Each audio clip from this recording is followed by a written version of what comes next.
Please subscribe Metro Learnings for more educational videos. जय हिंद दोस्तों, इस वीडियो में हम डिस्कस करेंगे कंसेप्ट ऑफ डेप्रिसिएशन कि डेप्रिसिएशन क्या होता है। बहुत ही आसान टॉपिक है। हालांकि कुछ जो बच्चे हैं वो समझते हैं कि डेप्रिसिएशन पता नहीं कितनी बड़ी तोप है, लेकिन बहुत ही आसान है, क्योंकि डेप्रिसिएशन का हिंदी में जो मतलब होता है वो होता है मूल्यह्रास। मूल्यह्रास, मूल्य में कमी। इंग्लिश में लिख दूं फॉल इन वैल्यू। मूल्य में कमी, वैल्यू में गिरावट होना।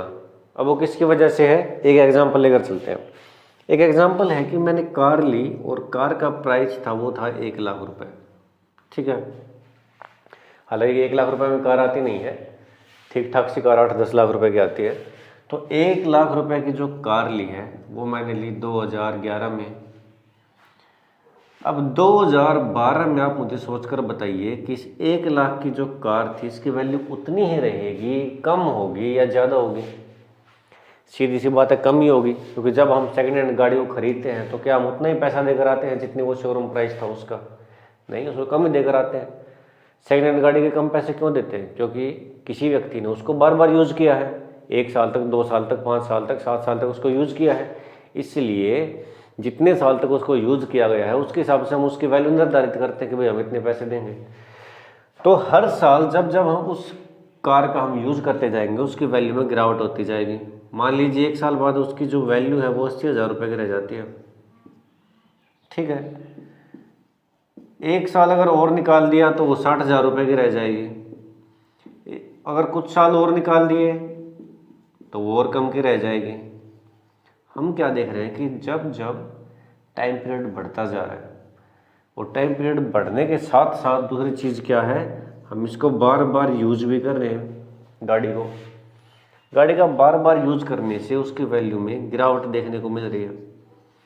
1 लाख से 80,000, 60,000 और 10,000, इसकी वैल्यू में क्या हो रही है? कमी हो रही है।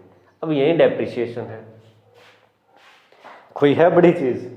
बिल्कुल आसान चीज़ है कि भाई जब जब हम किसी चीज़ को यूज करते जाएंगे उसके वैल्यू में गिरावट होती जाएगी। जैसे मोबाइल फ़ोन है, अब मैं 10,000 का मोबाइल फ़ोन लेकर आया, 3 महीने बाद अगर उसको बेचना चाहो तो क्या वो 10,000 में ही बिकेगा? ऑब्वियसली बात है, वो कम प्राइस के ऊपर बिकेगा।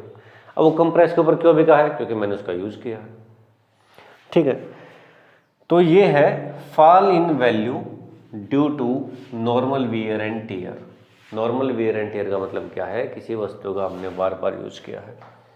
अब डेफिनेशन देखो क्या है, it refers to the loss of value of fixed asset.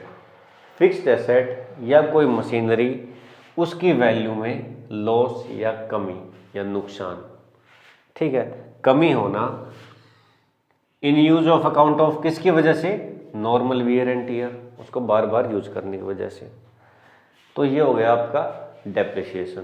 भाई या तो उसको बार बार यूज करते हैं तब उसकी वैल्यू में गिरावट आती है, या एक्सीडेंटल डैमेज की वजह से। एक्सीडेंटल डैमेज कैसे? कि उसमें कोई टूट फूट हो जाए। ठीक है, तो अगर कोई गाड़ी आपको टूटी फूटी मिलेगी तो उसका उतना ही प्राइस थोड़े ना दोगे, शोरूम प्राइस थोड़े ना दोगे जितने रुपए वो परचेज की गई है। उसकी वैल्यू में क्या आएगी? गिरावट आएगी। तो एक्सीडेंटल डैमेज के बाद भी फिक्स्ड एसेट की वैल्यू में क्या आएगी? गिरावट। वो क्या होगा? डेप्रिसिएशन। तीसरा क्या है? Expected obsolescence.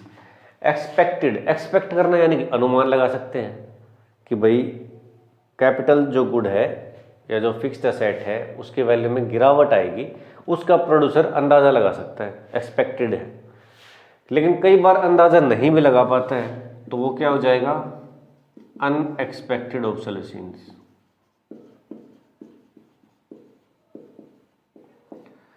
ठीक है, उसको बाद में डिस्कस करते हैं, पहले देखेंगे एक्सपेक्टेड ऑब्सोलेसेंस। इसका क्या मतलब है कि टेक्नोलॉजी में चेंज होने की वजह से, चेंज इन टेक्नोलॉजी, और दूसरा है चेंज इन डिमांड।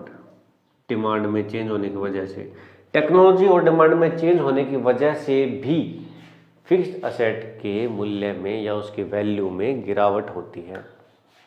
तो वो क्या कहलाएगा? Depreciation due to expected obsolescence. इन तीनों फैक्टर्स की वजह से डेप्रिसिएशन होता है, normal wear and tear, accidental damage and expected obsolescence.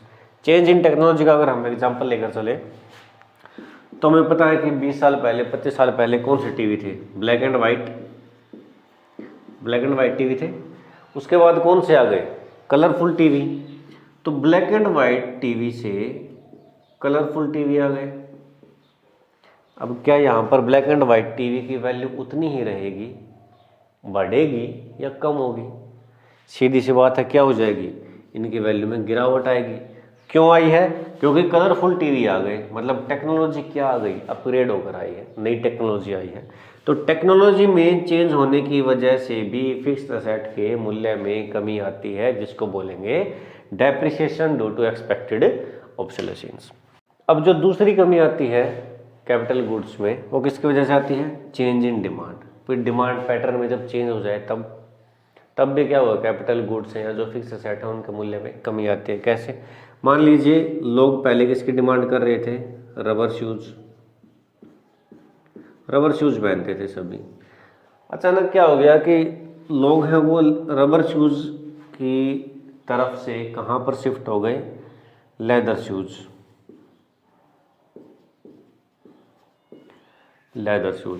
पहले वो रबर शूज़ ज़्यादा पहनते थे, लेकिन अब लोग क्या पहनने लगे, लेदर शूज़ ज़्यादा पहनने लगे। डिमांड चेंज हो गई तो ये रबर शूज़ की फैक्ट्री जो है और उसमें जो गुड्स थी, जो फिक्स्ड एसेट्स थी, उनके मूल्य में क्या आ जाएगी, कमी आ जाएगी, क्योंकि अब उनको कोई परचेज करने वाला नहीं है।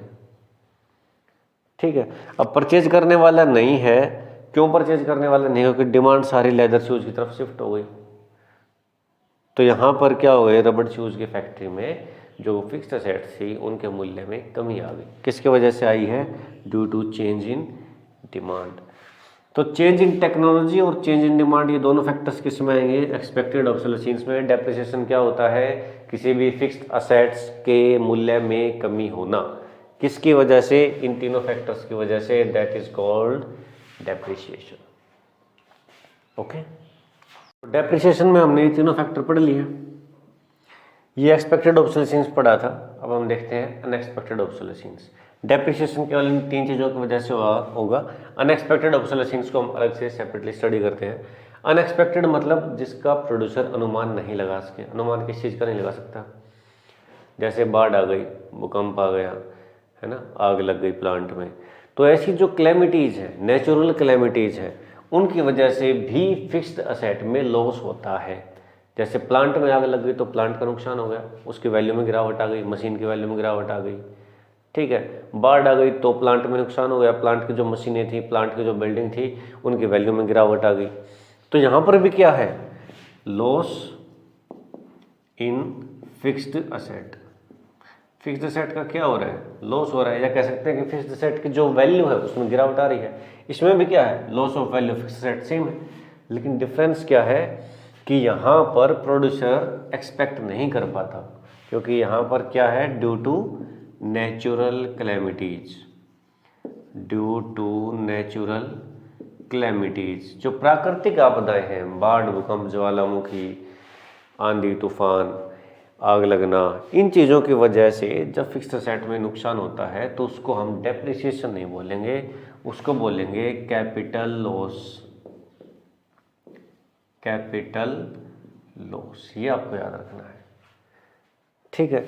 या फिर इकोनॉमिक रिसेशन आ जाए, इकोनॉमिक रिसेशन कि मंदी आ जाए इकोनॉमी में, और मंदी जब आएगी तो लोग डिमांड कम करना स्टार्ट कर देंगे। जब डिमांड कम करेंगे, इसकी वजह से जो प्लांट है, प्लांट के अंदर जो मशीन्स हैं, उनका सामान नहीं बिकेगा, तो उनकी वैल्यू में भी गिरावट आएगी। दोनों ही केसेस में फिक्स्ड एसेट की वैल्यू में गिरावट हो रही है, लेकिन इसको हम क्या बोलेंगे, कैपिटल लॉस।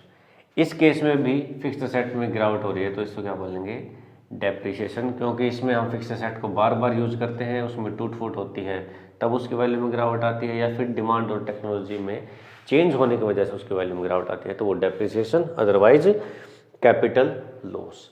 अब अगर हमें ये देखना है कि भाई इनकी भरपाई कैसे करनी है, भरपाई कैसे करेंगे, नुकसान जो हुआ है उसको कैसे कवर करेंगे, ठीक है।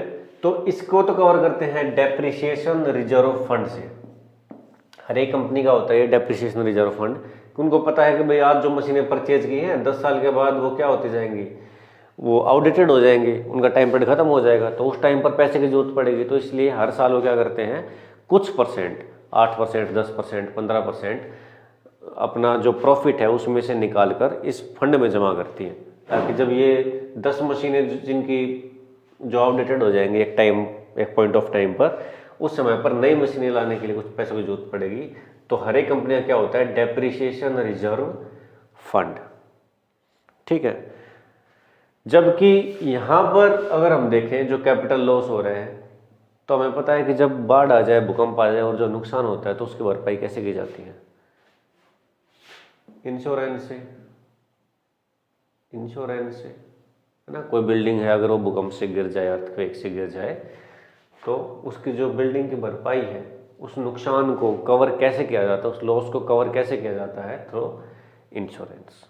इस केस में हम इंश्योरेंस से कवर करते हैं, और इस केस में DRF, depreciation reserve fund. Okay, I hope कि ये टॉपिक आपको क्लियर हो गए होंगे।